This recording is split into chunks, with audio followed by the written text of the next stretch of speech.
नमस्कार दोस्तों, स्वागत है आपका आपके अपने चैनल लॉ इजी शशांक में। आज हम एक बहुत ही महत्वपूर्ण और रोचक विषय पर चर्चा करने जा रहे हैं, जो है directors versus share holders. Company में असली कंट्रोल किसके पास होता है? कंपनी को चलाने में डायरेक्टर्स और शेयर होल्डर्स दोनों की भूमिका बहुत ही अहम होती है, लेकिन असली नियंत्रण किसके हाथ में होता है? कौन लेता है बड़े फैसले और किसका होता है आखिरी अधिकार? इस वीडियो में हम इन सभी पहलुओं को सरल भाषा में और विस्तार से समझेंगे। अगर आप कॉर्पोरेट लॉ, कंपनीज एक्ट और बिजनेस स्ट्रक्चर से जुड़े विषयों में रुचि रखते हैं तो वीडियो आपके लिए है।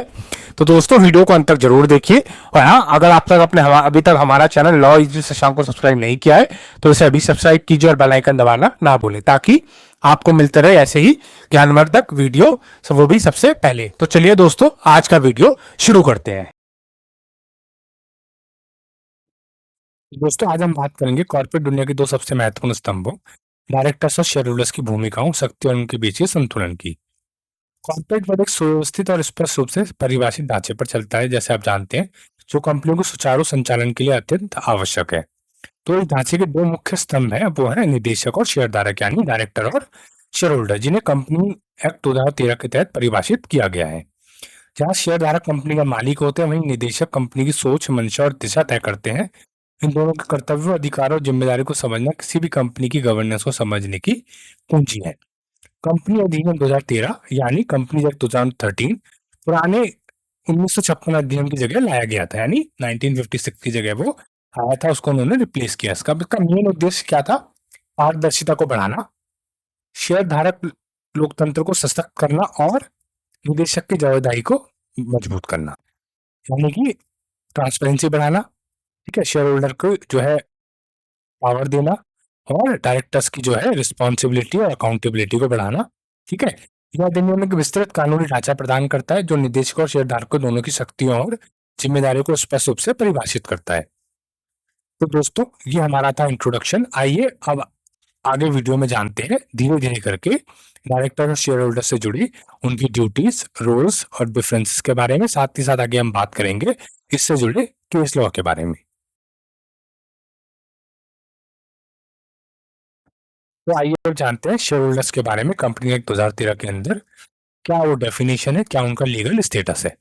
तो सेक्शन 2 सबसेक्शन 55 जो है वो डिफाइन करता है शेयर होल्डर को, इसको हम मेंबर भी कहते हैं। कौन होते हैं वो? एक subscriber to the company memorandum, मतलब जब कंपनी इनकॉर्पोरेट होती है उस टाइप पे जो सब्सक्राइबर टू द मेमोरेंडम होते हैं वो भी आपके शेयर होल्डर होते हैं। ये person whose name is entered in the register of member, जिनका जो है रजिस्टर ऑफ मेंबर में नेम एंटर्ड होता है, सेक्शन 88 जो है आपका डील करता है इसमें। और एक beneficiary owner recorded with the depository. तो ये तीनों आपके शेयर होल्डर होते हैं सेक्शन 2 सब सेक्शन 55 के अकॉर्डिंगली। और हमारे जो शेयर होल्डर्स हैं ना, दो तरीके से डिवाइड होते हैं, आपका इक्विटी शेयर होल्डर और प्रेफरेंस शेयर होल्डर। तो चलिए जानते हैं राइट और duties and responsibility share holder की। तो क्या क्या राइट होते हैं शेयर होल्डर के? सबसे पहला वोटिंग राइट होता है अंडर सेक्शन 47 के अंदर में। फिर डिविडेंड एंटाइटलमेंट होता है आपका सेक्शन 123 के अंदर। ठीक है, राइट टू इंस्पेक्ट रजिस्टर और document section 94। Right to convene और रिक्विजिशन मीटिंग सेक्शन 100, ईजीएम को कॉल कर सकते हैं। Right to transfer share section 44। और minority protection against operation and mismanagement section 241 से 246 के अंदर। ये सारे के सारे हमारे राइट होते हैं शेयर होल्डर के। और ड्यूटी और रिस्पॉन्सिबिलिटीज क्या होती है? उनकी जो प्राइमरी फंक्शन होता है वो होता है ओनरशिप और ओवरसाइट करना शेयर होल्डर को। ठीक है, अपॉइंट करना, रिमूव करना डायरेक्टर को, अप्रूव करना major decisions like merger, amendment to the MOA AOA, और मॉनिटर करना और असेस करना परफॉर्मेंस जो है डायरेक्टर की थ्रू एजीएम। तो ये तो हमारे राइट और duties and responsibilities shareholders की। तो दोस्तों, अब हम जानते हैं role of shareholder in corporate governance. देखिए, जैसे कि आप जानते हैं, जो शेयर धारक जो होते हैं हमारे शेयर होल्डर, किसी कंपनी का मालिक होने के नाते केवल पूंजी निवेशक करने वाले नहीं होते, बल्कि वो एक कॉर्पोरेट गवर्नेंस के एक महत्वपूर्ण स्तंभ होते हैं। और उनकी सक्रिय भागीदारी पारदर्शिता, जवाबदेही और निष्पक्षता को सुनिश्चित करने में अत्यंत महत्वपूर्ण होती है। तो सबसे पहला क्या उनका रोल होता है? वो होता है वोटिंग ऑन कॉर्पोरेट पॉलिसीज, जैसे कि कंपनी का नाम बदलना हो, ठीक है, अधिग्रहण करना हो, विलय करना हो या विभाजन करना हो, कंपनी का कैपिटल रिस्ट्रक्चरिंग करनी हो, ठीक है, या फिर डायरेक्टर से जो भी बड़े बड़े जो डिसीजंस होते हैं उनको सुनिश्चित करना हो। ठीक है, सेकंड होता है इलेक्टिंग डायरेक्टर्स। शेयर होल्डर क्या करते हैं? बोर्ड ऑफ डायरेक्टर्स चुनाव करते हैं। किसी निदेशक को हटाने के लिए मतदान कर सकते हैं और स्वतंत्र निदेशकों की नियुक्ति की मंजूरी को भी वो दे सकते हैं, यानी इंडिपेंडेंट डायरेक्टर को भी वो जो है अपॉइंट कर सकते हैं। तो इस प्रक्रिया से क्या सुनिश्चित होता है कि बोर्ड कंपनी के मालिकों के प्रति जवाबदेह रहे, ना कि केवल प्रबंधक के। इसके साथ साथ तीसरी चीज क्या होती है, प्रबंधन की जवाबदेही तय करना, यानी होल्डिंग मैनेजमेंट अकाउंटेबल। इसमें क्या होगा, वो कंपनी की वार्षिक आम बैठक यानी एजीएम में वित्तीय विवरणों की मंजूरी देते हैं, ऑडिटर की नियुक्ति और उनके आवेदन को स्वीकार या अस्वीकार कर सकते हैं, लाभांश नीति प्रदर्शन और ईएसजी जैसे मामलों पर सवाल उठा सकते हैं। यदि प्रबंधन दमनकारी या धोखाधड़ीपूर्ण आचरण करे तो अंचलटी में याचिका दायर करते हैं। इससे क्या होगा, इससे सुनिश्चित होता है कि प्रबंधन पारदर्शिता और जिम्मेदारी के साथ कार्य करे, ना कि मनमानी से। तो उससे हमने क्या निष्कर्ष निकाला, यानी क्या कंक्लूजन निकाला, हमने ये कंक्लूजन निकाला कि शेयर होल्डर की जो भूमिका है वो केवल कैपिटल लगाने तक ही सीमित नहीं है, बल्कि वो एक कॉर्पोरेट नियंत्रण और चेक एंड बैलेंस के प्रभावशाली साधन है, जहां उनकी जागरूकता और भागीदारी से ही अच्छी कॉर्पोरेट गवर्नेंस की नींव रखी जा सकती है। आइए दोस्तों अब बात करते हैं डायरेक्टर्स के बारे में अंडर कंपनी एक्ट 2013। सबसे पहले डेफिनेशन और टाइप के बारे में, तो सेक्शन 2 सबसेक्शन 34 डिफाइन करता है डायरेक्टर को। As someone appointed to the board of a company, the board is responsible for the strategic and operational direction of the company। ठीक है, तो हमारे टाइप ऑफ डायरेक्टर कौन कौन से होते हैं, executive director, non executive director, independent director section 149 के अकॉर्डिंगली, वुमेन डायरेक्टर है, नॉमिनी डायरेक्टर। तो ये हमारे टाइप ऑफ डायरेक्टर हो जाते हैं। इनकी अपॉइंटमेंट और क्वालिफिकेशन क्या होती है, सेक्शन 152 के अकॉर्डिंगली ये आपका अपॉइंटमेंट होता है शेयर होल्डर्स के द्वारा ऑर्डिनरी रेजोल्यूशन में। दूसरा, डायरेक्टर के पास दिन नंबर होना मैंडेटरी, यानी डायरेक्टर आइडेंटिफिकेशन नंबर होना भी मैंडेटरी है। और साथ ही साथ अगर डायरेक्टर जो है वो इंसॉल्वेंट हो गया है, क्रिमिनल कन्विक्शन में पाया गया या किसी डिफॉल्ट में हुआ है, तो अंडर 164 के तहत डिस्क्वालीफाइड हो जाएगा और शेयर होल्डर्स के द्वारा 169 के अंदर भी रिमूव किया जा सकता है। अब बात करते हैं डायरेक्टर्स की ड्यूटी, रिस्पॉन्सिबिलिटीज और लायबिलिटीज के बारे में।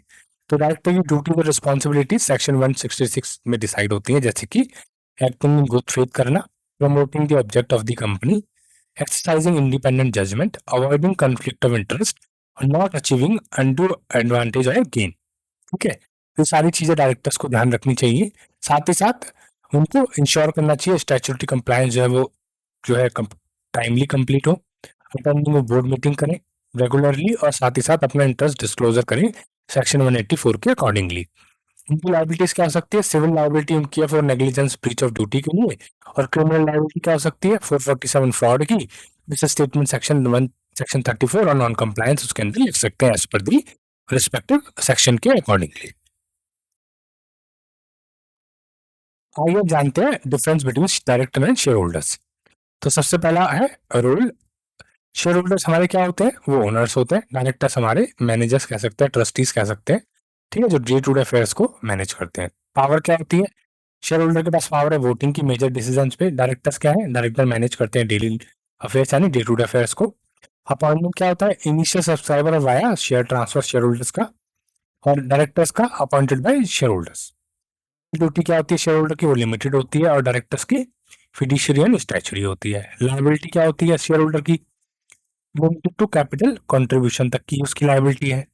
डायरेक्टर्स की लायबिलिटी आप कह सकते हैं पर्सनल लायबिलिटी हो जाती है किस किस केसों में, जैसे आपका फ्रॉड के केस में पर्सनल लायबिलिटी हो जाएगी, या कोई भी नॉन कंप्लायंस अगर कंपनी एक्ट के अंदर हो तो उसके अंदर भी पर्सनल लायबल होते हैं। रिमूवल कैसे होगा, शेयर सेल के थ्रू, अगर हमने शेयर सेल करे शेयर होल्डर तो उसका रिमूवल हो जाएगा डायरेक्टर का 169 के थ्रू, ऑर्डिनरी रेजुलेशन के थ्रू वो रिमूव हो जाएंगे। आइए दोस्तों अब जानते हैं कुछ इंपॉर्टेंट केस लॉज और जुडिशियल प्रेसिडेंट्स के बारे में। तो सबसे पहला जो हमारा केस है वो है needle industry India limited versus needle industries Neuve India holdings limited, जो आपका 1981 का केस है और honourable supreme court of India में ये केस गया था।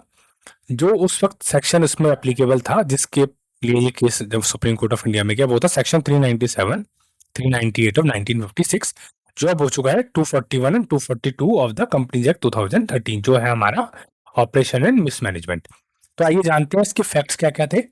इसमें यूके आधारित जो कंपनी थी उसने भारतीय कंपनी पर जो है वो दमनात्मक कृत्यों का आरोप लगाया, जिसमें विदेशी नियंत्रण को कमजोर करने के उद्देश्य से किए गए अनुचित शेयर आवंटन शामिल थे। मीन्स जो फॉरेन होल्डिंग थी उन्होंने जो है इंडियन कंपनी के ऊपर आरोप लगाया कि वो अल्टीमेटली गलत तरीके से शेयर को ट्रांसफर करना चाहते हैं जिससे कि फॉरेन का जो होल्डिंग है वो कम हो सके। ठीक है, तो इसमें मेजर इशू क्या थे? जो शेयर आवंटन हुआ, यानी जो शेयर ट्रांसफर हुए, क्या वो ऑपरेशन की श्रेणी में आता है? ठीक है। सेकंड, क्या अल्पसंख्यक यानी विदेशी शेयर धारक के साथ अनुचित व्यवहार किया गया? अब इसके क्या निर्णय हुआ? न्यायालय ने विदेशी शेयर धारक के पक्ष में निर्णय दिया और माना कि बहुमत ने दंडात्मक तरीके से कार्य किया। ठीक है, मतलब उन्होंने इलीगल तरीके से शेयर को ट्रांसफर किया। यह आचरण कानूनी रूप से वैध होते हुए भी अन्यायपूर्ण पाया गया। ठीक है। दूसरा, न्यायालय ने सिद्धांत न्याय इक्विटी के आधार पर राहत प्रदान की। किसको? जो आपका माइनॉरिटी शेयर होल्डर थे उसको उसको उन्होंने उस पर जो है राहत दी। इसमें क्या क्या सिग्निफिकेंस निकला? इसमें क्या हुआ? इस निर्णय ने अल्पसंख्यक शेयरधारकों के संरक्षण को सुदृढ़ किया, मतलब माइनॉरिटी इंटरेस्ट जो था उसको उनसे जो डिसीजन हुआ उससे उनको जो है बल मिला। ठीक है, यह निर्णय केवल प्रक्रिया के पालन से अधिक न्याय संगत व्यवहार, इक्विटेबल ट्रीटमेंट के महत्व को भी रेखांकित करता है। हमारा अगला जो केस लॉ है Dale and Carrington investment private limited versus P K Prathapan. तो ये 2005 का केस है जो honourable supreme court of India में गया। इसमें जो मेजर जो सेक्शन इन्वॉल्व थे वो आपका ट्रांसफर ऑफ शेयर्स का था। तो इसका फैक्ट क्या था?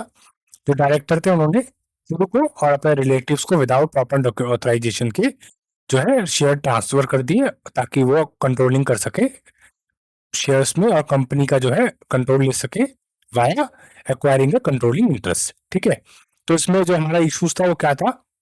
जो शेयर अलॉटमेंट है वो क्या ब्रीच है फिड्यूशियरी ड्यूटी का, और दूसरा जो उन्होंने एक्ट किया इनवैलिडेट, क्या उसको हम प्रोसीजरली करेक्ट मान सकते हैं? मींस कि जो भी उन्होंने गलत तरीके से शेयर एक्वायर की, क्या उनको प्रोसीजरली जो है करेक्ट माना जा सकता है? नहीं माना जा सकता।